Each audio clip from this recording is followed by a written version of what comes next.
5 piges, maté des partout d'adultes. 15 piges, tracer les voitures vacueuses. 20 piges, t'éclats l'état pour de linger. 25 piges, ferai ma first overdose. Avec son personnage et ses paroles trash, Yuri met en lumière l'état d'esprit d'une jeunesse perdue pour laquelle se sentir vivant égale se détruire. Mais exprime-t-il sa vraie personnalité dans sa musique? Ou a-t-il compris ce qui faisait fantasmer le public? Je de putain de ligne, c'est normal. Je lève devant ma bitch, c'est normal. Cette pute elle fait son string, c'est normal. Les petits veulent ma vie, c'est normal. Yuri, aka le Tsar, est un rappeur de 24 ans, d'origine russe et grecque, qui naît à Morges en Suisse, mais qui grandit dans le sud de Paris. Après 2 années en cinéma, il quitte les études pour exposer au monde sa vision glaçante de la société.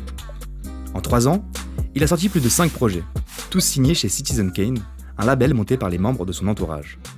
Le dernier en date, Zartra Volume 3, vient boucler une trilogie qui a largement participé à l'élaboration de son univers artistique. Fuck de merde, quelle époque de merde. J'ai baisé que des prods de merde. Baby fuck les forces de l'ordre. Pense pas que l'école te forge. Mec on a plus trop de repères. Putain quelle époque de merde. Je vois des enfants perdus et des gamins perturbés.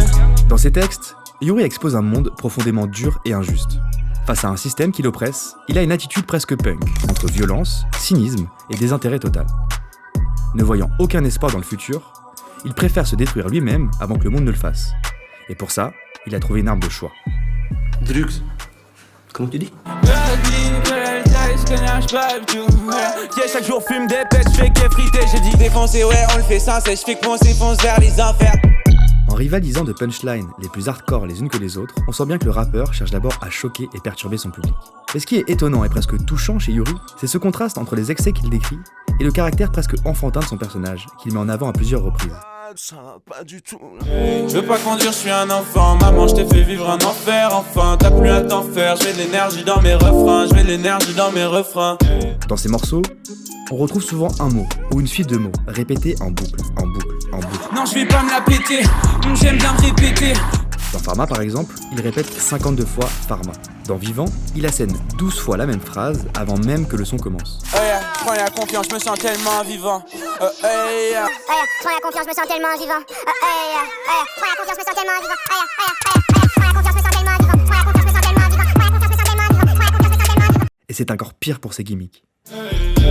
Et présente 561 fois dans 41 morceaux, soit en moyenne 13 fois par son. Et sa signature vocale, Russe comme Poutine, grec comme Léonidas, se retrouve dans tous ses albums, soit 49 fois dans 24 morceaux.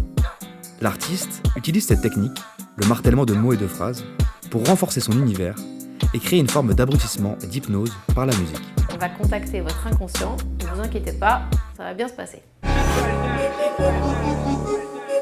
Yuri a travaillé avec 22 beatmakers, dont Azot One, son ingé son sur la plupart des projets, ou Daryl Wright.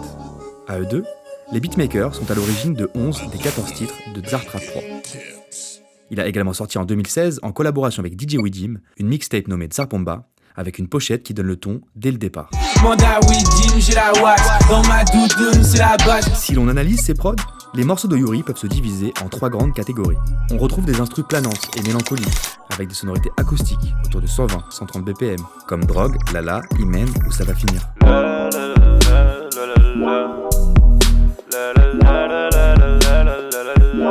On retrouve également des prods trap plus classiques, comme Future, Kick, Doudou ou Butter. On fait cette merde, on assure et tu la fermes. Et enfin, des prods brutales et répétitives, avec une tendance métal qui font vraiment la particularité de l'artiste, comme Vivant, Psy ou Pharmacie. Papa Noël, je veux une psychanalyse, garde ta sème, je dis pas ma vie. Papa Noël, je veux une psychanalyse, garde ta sème, je dis pas ma vie. On sent clairement chez Yuri et sa clique un fort attrait pour l'image. Ils ont d'ailleurs clippé 23 des 47 premiers morceaux du rappeur. Dans ces clips, Yuri s'affiche souvent avec un AK-47, sorte d'emblème poétique de la violence. La réalisation est en grande partie assurée par Piotr Lebrick, un proche de Yuri. Son intimité avec le rappeur lui a permis de retranscrire au plus près son univers et son esthétique trash, notamment lors de virées nocturnes ou de vacances en équipe, qui constituent une grande partie des clips de Yuri. D'ailleurs, on retrouve souvent les mêmes personnes, autant derrière que devant la caméra, notamment ce mec aux cheveux longs présent dans absolument tous les clips.